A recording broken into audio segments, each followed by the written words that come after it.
Remue ménage.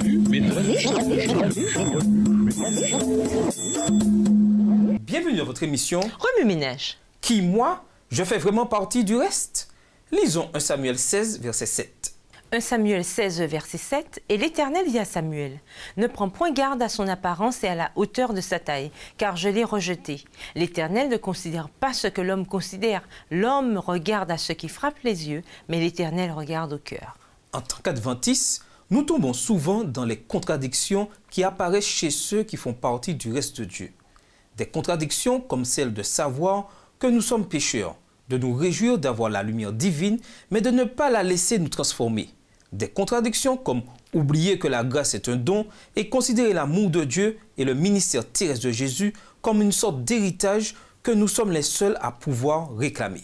À l'instar des disciples de l'Église primitive, nous gardons égoïstement l'amour de Dieu pour nous.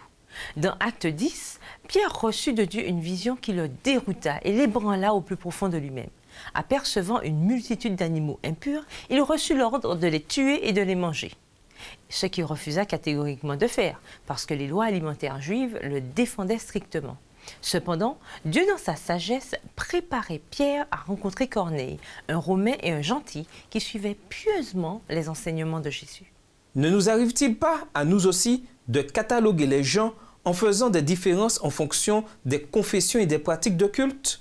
Et souvent, nous ne nous préoccupons pas sincèrement des autres et du salut des âmes.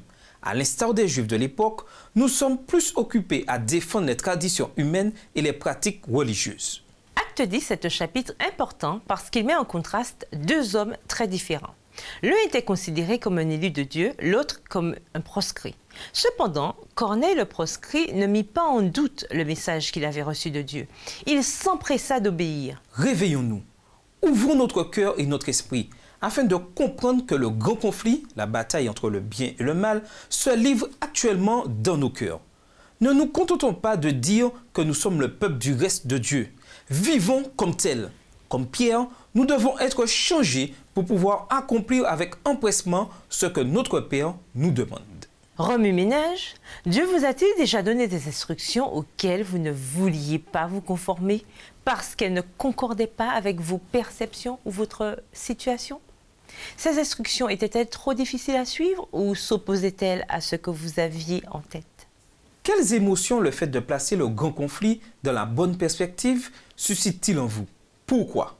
Au revoir. Et à demain si Dieu veut. Remue ménage.